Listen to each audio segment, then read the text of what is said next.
पंढरपूरची वारी, विठ्ठल नामाची भक्ती, घराघरात सुटली कापण्यांची चविष्ट गोडधोड साक्षी, आषाढी मास विठुरायांची कृपा, ही पारंपरिक रेसिपी देईल घरात आनंदाची छट्टा. आषाढी एकादशी निमित्त तुम्हाला सर्वांना ॲडव्हान्समध्ये एकादशीच्या हार्दिक हार्दिक शुभेच्छा.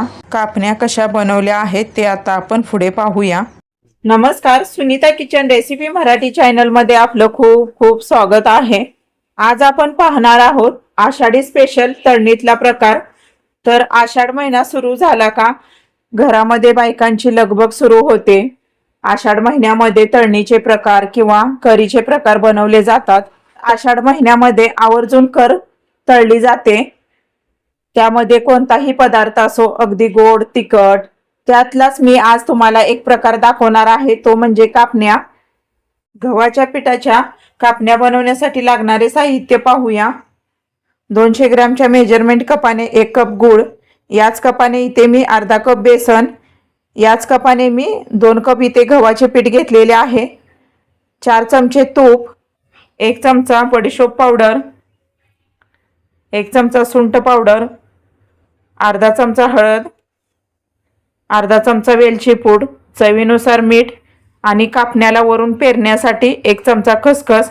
तर खसखशीचे प्रमाण तुम्ही कमी जास्त प्रमाणात घेऊ शकता.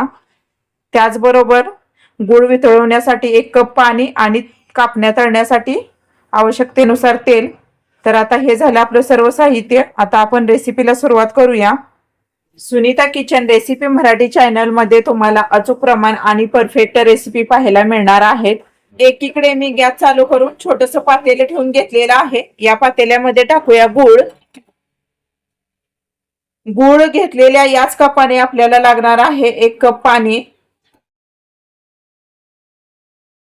हा गूळ आता वितळून घ्यायचा आणि गुळाचं पाणी बनवून घेऊया. गूळ पूर्णपणे वितळलेला आहे.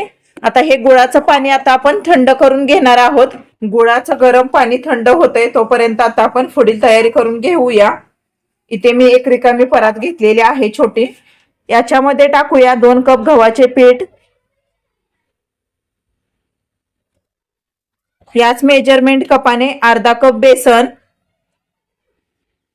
या पिठामध्ये टाकूया 1 चमचा सुंठ पावडर, 1 चमचा बडीशोप पावडर, अर्धा चमचा वेलची पावडर, अर्धा चमचा हळद, चवीनुसार मीठ. अगदी चिमूटभर टाकून घ्यायचा. कोणताही गोडाचा पदार्थ असल्यानंतर त्याच्यामध्ये चवीनुसार किंवा अगदी चिमूटभर मीठ टाकून घ्यायचं. हे आता आपण साईडला ठेवूया. इथे मी एक तडका पॅन घेतलेला आहे. याच्यामध्ये टाकूया 4 चमचे तूप.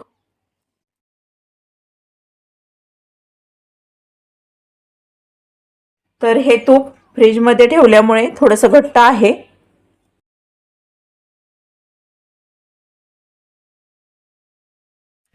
गॅस चालू करून या तुपाचं कडकडीत मोहन करून घेऊया.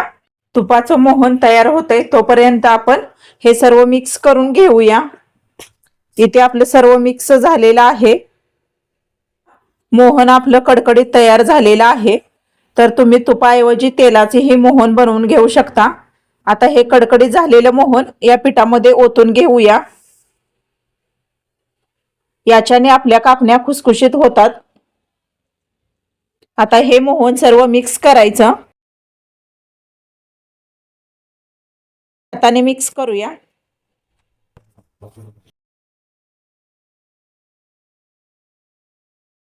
तर इथे बघू शकता कोरड्या पिठाला मिक्स केल्यानंतर याचा असा छानसा गोळा तयार होतो.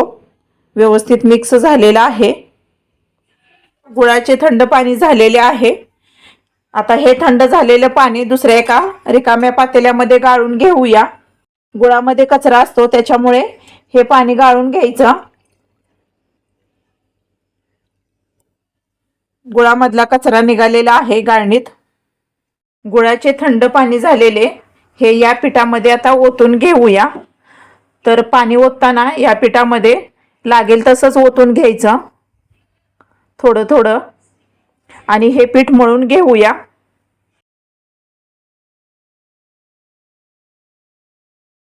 आणखी ओतूया पाणी. पूर्ण एकदाच ओतायचं नाही, कणिक आपली पातळ ही होऊ शकते, त्याच्यामुळे लागेल तसंच ओतायचं. आणि याचा आता छानपैकी एक गोळा बनवून घेऊया. इथे बघू शकता कापण्याची कणिक मळून झालेली आहे. कापण्याची कणिक मळताना टोटल आपल्याला गव्हाचे पीठ 2.5 कप आणि अर्धा कप बेसन लागलेला आहे. या पिठासाठी आपल्याला गुळाच्या पाण्याचे प्रमाण अचूक झालेले आहे. इथे आपल्याला कापण्यासाठी लागणारी कणिक परफेक्ट अशी मळून झालेली आहे. तर बघू शकता या पद्धतीने मी मळून घेतलेली आहे. याच्यावरती झाकण झाकून आता आपण ही कणिक 10 मिनिटं मुरवून घ्यायची आहे. 10 मिनिटं झाल्यानंतर झाकण काढून घेऊया. बघू शकता इथे कणिक छान मुरलेली आहे. आता ही परत एकदा मळून घ्यायची. कापण्याची कणिक परत एकदा मळून झालेली आहे. इथे आपल्याला कापण्या लाटण्यासाठी कोरडी गव्हाची कणिक लागणार आहे. आता आपण कापण्या लाटून घेऊया.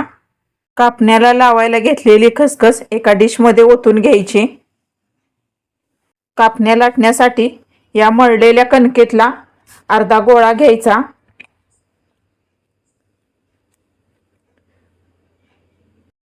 ही कणिक साईडला ठेवून देऊया. हा गोळा गोल करायचा. हा गोल केलेला गोळा या खसखसीमध्ये बुडवून घ्यायचा. गोळ्याला पूर्णपणे खसखस लावून घेऊया.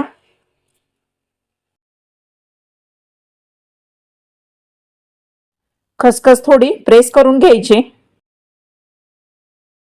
बघू शकता गोळ्याला खसखस लावून घेतलेली आहे. हा गोळा कोरड्या पिठात बुडवून घ्यायचा. हा गोळा आता लाटून घेऊया. हा गोळा लाटताना तुम्हाला कितपत जाडीचा हवा आहे त्यानुसार लाटून घ्यायचा. तर मी इथे मीडियम आकारमध्ये जाडीचा लाटणार आहे, जेणेकरून मीडियम आकारमध्ये लाटल्यानंतर कापण्या आपल्या छान होतात आणि खुसखुशीत होतात. येथे बघू शकता कापण्याच्या कणकेचा गोळा मी लाटून घेतलेला आहे. तर इथे मीडियम जाडीचा असा लाटून घेतलेला आहे. तर आता आपण कापण्या कट करून घेऊया.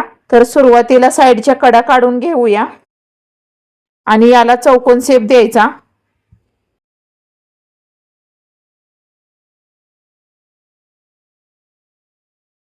तुम्हाला हवे असतील त्या आकारामध्ये तुम्ही कापण्या कट करून घेऊ शकता.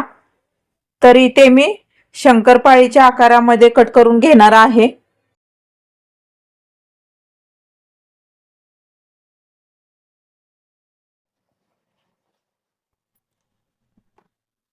आता आपण तिरक्या अशा कट करून घेऊया.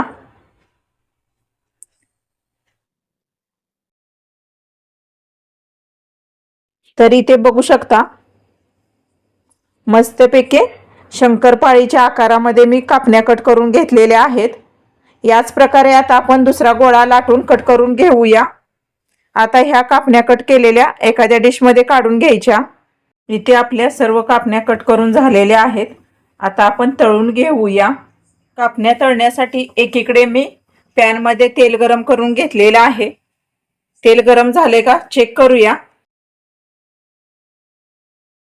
तर कापण्या तळण्यासाठी आपल्याला जास्त कडकडीत तेल गरम नको आहे. कापण्या तळण्यासाठी मीडियम तेल गरम पाहिजे.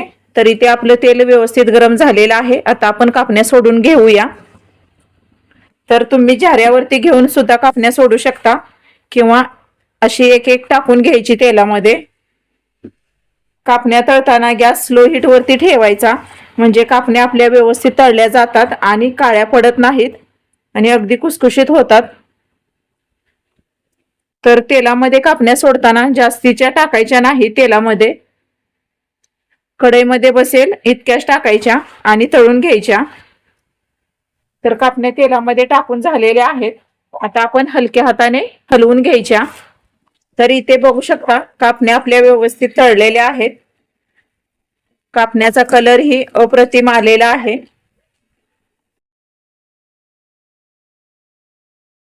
आता ह्या तळलेल्या कापण्या आपण एखाद्या डिश मध्ये काढून घ्यायच्या. तर कापण्या तेल नितळून काढून घेऊया. तेल नितळून घेतलेलं आहे. आता आपण डिश मध्ये काढूया. याच प्रकारे आता आपण राहिलेल्या सर्व कापण्या तळून घेऊया. सर्व कापण्या आपल्या तळून झालेल्या आहेत. बघू शकता इथे आषाढी स्पेशल कापण्याची आपली कर तयार झालेली आहे. दिसायलाही खूप सुंदर आहेत, खुसखुशीत. याचा आवाजही तुम्ही बघू शकता, कुरकुरीत असा येतोय. इतक्या या खुसखुशीत झालेल्या आहेत. तर ही माझी रेसिपी आवडल्यास सुनीता किचन रेसिपी मराठी चॅनलला सबस्क्राईब करा, लाईक करा, शेअर करा. धन्यवाद.